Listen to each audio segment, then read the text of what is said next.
Pemirsa, persidangan atau sidang vonis terhadap terdakwa pembunuhan Brigadir Yosua Huta Barat Putri Chandrawati dimulai tadi sekitar pukul 5 sore dan majelis hakim telah memaparkan sejumlah unsur-unsur yang dianggap terpenuhi. Di antaranya unsur kesengajaan telah terpenuhi, unsur merampas nyawa orang lain juga telah terpenuhi. Putri Chandrawati juga terbukti secara sah dan meyakinkan ikut serta melakukan pembunuhan berencana.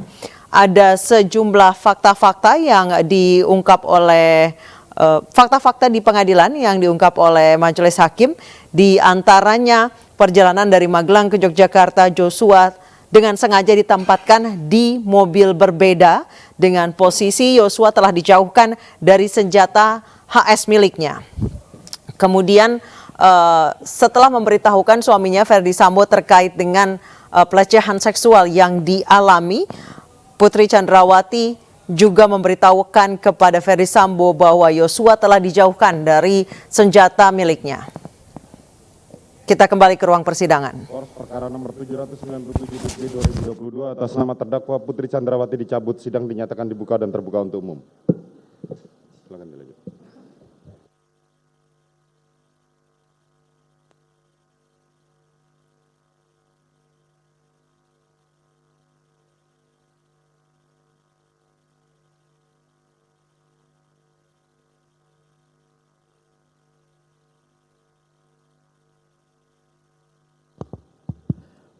Menimbang bahwa atas nota pembelaan tim penasihat hukum terdakwa, majelis mempertimbangkan sebagai berikut.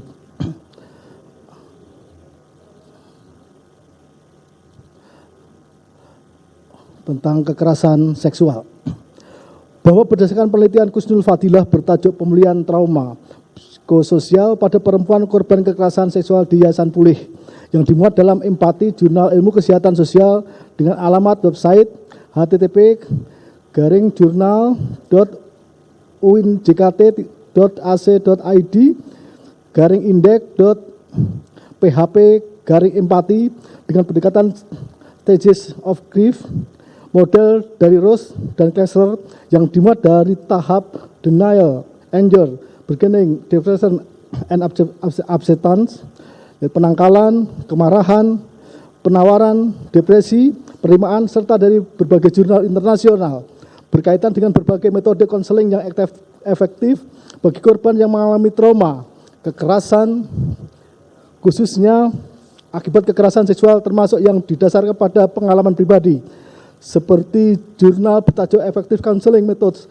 and Strategies Based on My Personal Experiences for Victims of Trauma, ditulis oleh Jane Lane, dimuat dalam Asia Pacific Journal of Counseling and Psychotherapy, dijelaskan bagaimana dampak, perilaku serta respon korban yang mengalami kekerasan seksual, serta pilihan metode pemulihan yang membutuhkan waktu yang tidak singkat sesuai tahapan pemulihan korban kekerasan seksual, serta perlunya selalu ada pendamping dalam tahap pemulihan tersebut.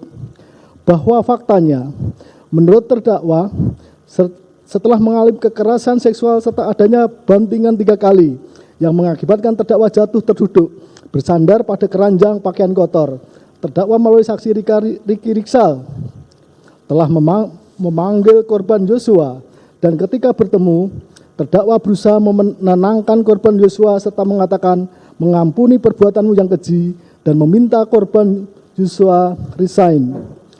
Perilaku terdakwa yang demikian bertolak belakang dengan korban kekerasan seksual pada umumnya, sehingga tidak dapat diterima dan tidaklah logis. Seandainya terdakwa benar telah mengalami korban kekerasan seksual, tentulah tidak mungkin seketika berkeinginan bertemu dengan pelakunya, dalam hal ini korban Yosua. Apalagi setelah bertemu justru terdakwa yang berusaha menenangkan korban Yosua. Padahal kekerasan seksual yang dialami terdakwa disertai bantingan 3 kali yang mengakibatkan terdakwa jatuh terduduk dan bersandar pada keranjang pakaian kotor. Bahwa dengan demikian, pendapat ahli Dr. Reni Kusuma Wardani yang telah melakukan pemeriksaan terhadap terdakwa bersama timnya sebagaimana hasil pemeriksaan psikologi forensik nomor 058/E/HPPF/APS Apsifor 9 Romawi, 2022 bertentangan dengan berbagai jurnal yang ada. Apalagi terkait dengan pemeriksaan yang dilakukan ahli psikologi forensik bersama tim yang diketuai oleh Dr. Reni Kusumawardani saling bertentangan dengan ahli lain yang ada, yaitu ahli poligraf bersama tim di bawah pimpinan Aji Febrianto Ar-Rosid yang berkesimpulan adanya kebohongan dari hasil pemeriksaan yang dilakukan terhadap terdakwa. Selanjutnya, pendapat Dr. Reni Kusumawardani yang menyatakan menurut terdakwa telah mengalami kekerasan seksual berkesesuaian dengan indikator keterangan kredibel. Indikator keterangan kredibel di sini yang dimaksudkan ternyata antara lain adalah keterangan dari saksi Kuat dan saksi Susi yang mendapati terdakwa di lantai dan membantu terdakwa naik ke tempat tidur. Saksi Kuat yang melihat korban selingkuhan, serta Ferdi Sambo yang marah, menangis sambil bergetar setelah mendengar cerita terdakwa. Keterangan kredibel mana tentulah tidak dapat dijadikan dasar adanya kekerasan seksual yang dialami terdakwa, apalagi di persidangan dengan tegas saksi Kuat Ma'ruf, saksi Riki Rizal, saksi Susi menyatakan tidak mengetahui adanya kekerasan seksual yang dialami terdakwa. Bahwa berdasarkan uraian di atas tidaklah berdasar apabila dikatakan terdakwa telah mengalami kekerasan seksual. Tentang keterangan saksi Richard Eliezer, bahwa fakta yang diperoleh dalam perkara Akuo tidak didasarkan pada keterangan saksi Richard Eliezer semata, tapi juga didasarkan atas alat bukti lain, sebagaimana disyaratkan pasal 184 ayat 3 KUHAP. Bahwa benar terdapat keterangan saksi Richard Eliezer yang dipandang sebagai keterangan yang berdiri sendiri, akan tetapi keterangan tersebut mempunyai hubungan sedemikian rupa dengan keterangan saksi-saksi lain di persidangan, sehingga telah membuat semakin terang adanya peristiwa terbunuhnya korban Yosua. Bagaimana pasal 184 ayat 5 KUHAP.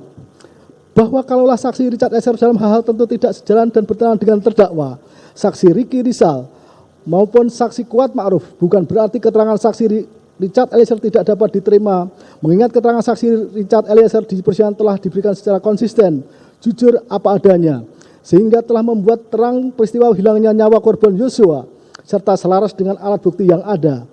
Di sisi lain, keterangan terdakwa, saksi Kuat Ma'ruf dan saksi Riki Rizal diketahui banyak yang tidak berdasar garing tidak logis, tidak tahu, lupa, bahkan sekalipun telah ditunjukkan dengan barang bukti yang ada, misalnya CCTV. 3. Tentang keterangan saksi Beni Ali bertentangan dengan keterangan saksi Kuat Ma'ruf yang tidak pernah menceritakan skenario di rumah Durian 3, serta bertentangan pula dengan saksi Prayogi yang tidak pernah melihat saksi Beni Ali di rumah Saguling sesaat setelah kejadian. Bahwa apa yang disampaikan saksi Kuat Ma'ruf di Durian 3 sesaat setelah kejadian tidak hanya diberitahukan kepada saksi Beni Ali, tetapi telah pula didengar saksi Susanto Haris. Di samping itu telah disampaikan pula kepada Ridwan Suplanit, Rifaisal Sumual pada saat olah TKP di Duren 3, serta bersesuaian dengan keterangan Agus Nur Patria yang telah mengumpulkan saksi Riki Rizal, saksi Richard Eliezer termasuk saksi Kuat Ma'ruf pada tanggal 8 Juli 2022 malam di Biro Provos Mabes Polri untuk menceritakan kronologis kejadian serta memperagakannya.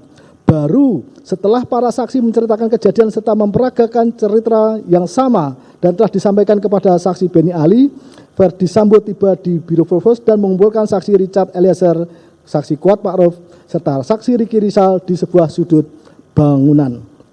Bahwa mengenai saksi Prayogi Iktara Wikaton yang menyatakan tidak melihat saksi Beni Ali di rumah Saguling, bukan berarti saksi Beni Ali tidak berangkat dan berada di rumah Saguling, mengingat saksi Beni Ali dan saksi Susanto Haris telah memberikan keterangan di persidangan di antar Ferdi Sambo ke rumah Saguling dalam rangka meminta keterangan terdakwa dengan tujuan memperoleh gambaran sementara kejadian perkara secara lengkap, sehingga pernyataan tim penasihat hukum terdakwa yang menyatakan Beni Ali tidak ke rumah Saguling dan menyatakan Ferdi Sambo setelah kejadian hanya berada di Duren 3 tentulah tidak berdasar dan haruslah dikesampingkan. Tentang naiknya saksi Richard Eliezer bersama saksi Kuat Ma'ruf ke lantai 3 rumah Saguling. Bahwa tidak adanya tayangan CCTV yang menunjukkan saksi Kuat Ma'ruf naik ke lantai 3 bersama dengan saksi Richard Eliezer yang membawa senjata Steyr melalui tangga sebelah lift rumah saguling bukanlah berarti menghilangkan fakta saksi Kuat Ma'ruf tidak naik ke lantai rumah saguling bersamaan dengan saksi Richard Eliezer. Mengingat saksi Kuat Ma'ruf telah naik 2 kali ke lantai 3 dan berdasarkan keterangan saksi Kuat Ma'ruf sendiri di persidangan mengatakan telah bersama naik ke lantai 3 dengan saksi Richard Eliezer yang membawa senjata laras panjang Steyr-Aug dan bertemu dengan terdakwa di lantai 3, di mana saksi Kuat Ma'ruf hanya diperbolehkan serta berhenti sampai depan pintu kamar utama terdakwa. Sedangkan saksi Richard Eliezer diperintahkan masuk kamar menaruh senjata Steyr di tempat penyimpanan senjata. Keterangan saksi Kuat Ma'ruf ini selaras dengan keterangan saksi Eliezer.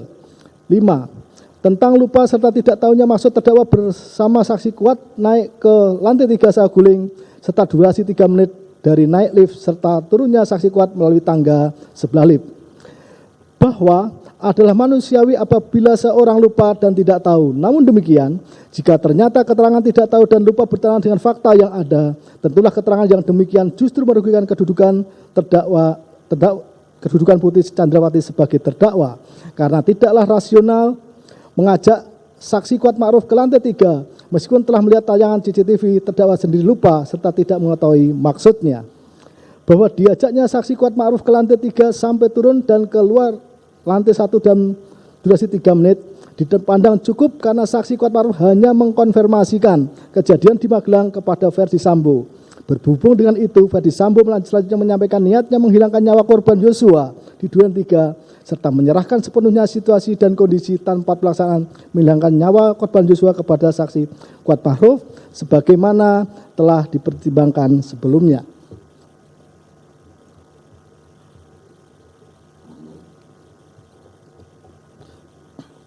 Menimbang bahwa berdasarkan pertimbangan di atas maka apa yang dikemukakan dalam nota pembelaan tim penasihat hukum terdakwa di atas haruslah ditolak. Selanjutnya terhadap nota pembelaan terdakwa dan tim penasihat hukum terdakwa selebihnya serta lampiran surat yang diajukan yang dipandang tidak dapat mendukung nota pembelaan tim penasihat hukum terdakwa dianggap telah dipertimbangkan dalam pertimbangan unsur-unsur tindak pidana di atas, oleh karenanya harus dikesampingkan. Menimbang bahwa sangat disayangkan motif terdakwa tidak terungkap dalam persidangan, mengapa terdakwa harus membuat cerita yang menyesatkan sedemikian rupa sehingga membuat Verdi Sambo suaminya begitu marah dan terpicu merancang pembunuhan terhadap korban Yosua, sehingga terdakwa tidak bisa kembali terjebak ceritanya sendiri. Akibatnya terdakwa justru terlibat menjadi bagian turut serta dalam rencana pembunuhan korban Yosua. Padahal sebelumnya hubungan terdakwa dengan korban sangat dekat dan baik. Terbukti terdakwa sempat memuji korban Yosua dengan mengambil foto korban Yosua saat menyetrika serta mengirimkan kepada keluarga korban di Jambi. Bahkan terdakwa berani mengangkat korban di ruang tamu rumah Magelang walaupun ada saksi Kuat dan saksi Susi. Belakangan tidak jadi meskipun korban Yosua telah minta bantuan saksi Richard Eliezer karena adanya larangan dari saksi Kuat Ma'ruf serta isyarat tangan terdakwa yang menolaknya. Selanjutnya tanggal 5 Juli 2022 bersama ADC yang lain, termasuk korban Yosua berangkat berbelanja di Mall Ambarukma, Jogja. Terakhir pada dini hari jam 00 WIB tanggal 7 Juli 2022 terdakwa bersama suaminya Verdi Sambo telah merayakan ulang tahun pernikahan ke-22 di mana korban serta ADC maupun ART yang lain dianggap anak serta disuapi baik oleh terdakwa maupun Verdi Sambo suaminya. Sehingga sangat mengherankan jika tiba-tiba berubah 180 derajat. Sejak dini hari 8 Juli 2022, terdakwa menyampaikan cerita kepada Verdi Sambo dari Magelang. Namun demikian, apapun peristiwanya, tidaklah sepadan sehingga terdakwa membangun cerita yang telah memicu korban Yosua harus dihilangkan, dirampas nyawanya. Menimbang bahwa berdasarkan seluruh pertimbangan di atas, maka tidak ditemukan adanya alasan pembenar maupun alasan palsu yang dapat menghilangkan sifat melawan hukumnya perbuatan terdakwa maupun yang dapat menghapuskan kesalahan terdakwa. Oleh karena itu, terdakwa harus bertanggung jawab atas perbuatan yang telah dilakukannya. Menimbang bahwa sebagaimana telah ternyata, meninggalnya korban Yosua dipicu dengan apa yang disampaikan terdakwa kepada Verdi Sambo suaminya, dengan memanfaatkan kedekatan sebagai istri. Namun demikian, bagaimanapun juga seharusnya ketika mendengar apa yang disampaikan terdakwa, Verdi Sambo, suami terdakwa, sebagai Kadif Propam Polri seharusnya tetap tenang, berlaku objektif mencari kebenaran sebelum mengambil putusan, serta tidak begitu mudahnya bertindak meskipun cerita garing informasi disampaikan oleh istrinya atau terdakwa sekalipun. Mengingat sangatlah berbahaya orang yang punya jabatan dan kekuasaan yang besar mengambil keputusan begitu saja tanpa melakukan penelusuran kebenaran informasi yang diterima. Oleh karena itu, pidana yang dijatuhkan kepada terdakwa akan dirasa adil sebagaimana ditentukan dalam amar putusan. Menimbang bahwa terhadap masa penangkapan dan penahanan yang telah dijalani terdakwa harus dikurangkan dari pidana yang dijatuhkan, selanjutnya kepada terdakwa diperintahkan tetap berada dalam tahanan. Menimbang bahwa mengenai barang bukti sebagaimana daftar barang bukti, mengingat masih diperlukan sebagai bukti dalam perkara lain, maka terhadap barang bukti tersebut diserahkan kepada penuntut umum untuk dijadikan bukti dalam perkara lain tersebut. Menimbang bahwa sebelum menjatuhkan putusan perlu dipertimbangkan hal-hal yang memberatkan dan hal-hal yang meringankan. Hal-hal yang memberatkan, terdakwa selaku istri seorang Kadif Propam Polri yang sekaligus pengurus pusat Bayangkari sebagai bendahara umum seharusnya dapat menjadi tauladan dan menjadi contoh anggota Bayangkari lainnya sebagai pendamping suami. Perbuatan terdakwa mencoreng nama baik organisasi para istri polisi Bayangkari. Terdakwa berbelit-belit dan tidak berterus terang dalam memberikan keterangan di persidangan sehingga menyulitkan jalannya persidangan. Terdakwa tidak mengakui kesalahannya dan justru memposisikan dirinya sebagai korban. Perbuatan terdakwa telah berdampak dan menimbulkan kerugian yang besar berbagai pihak baik material maupun moral, bahkan memutus masa depan banyak personel anggota kepolisian. Hal-hal yang meringankan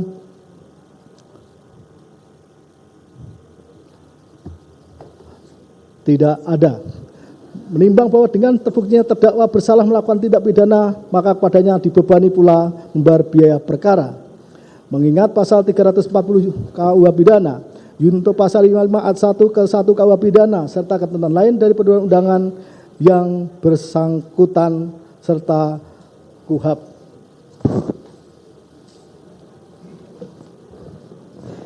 Silakan berdiri.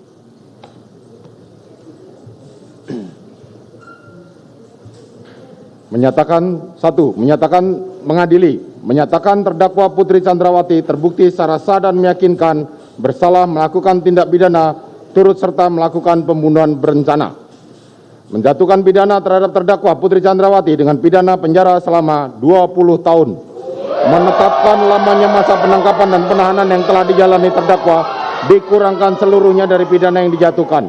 Menetapkan terdakwa tetap berada dalam tahanan, menyatakan barang bukti dikembalikan pada jaksa untuk dipergunakan dalam perkara lain. Menetapkan terdakwa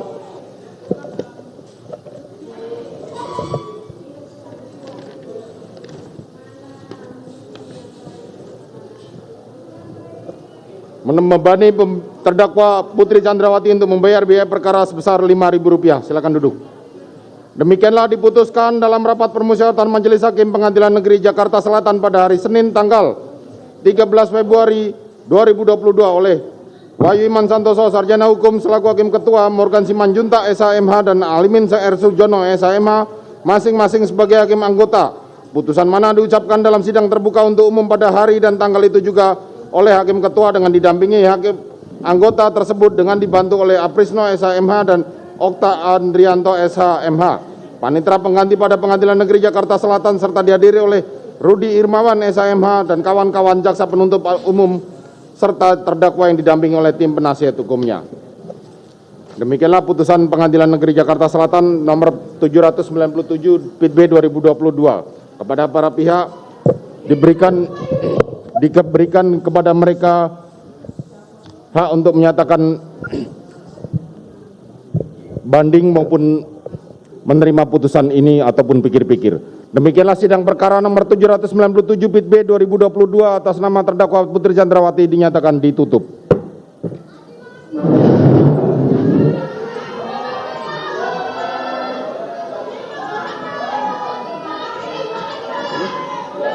Punya Bapak itu, punya Pak Wakil.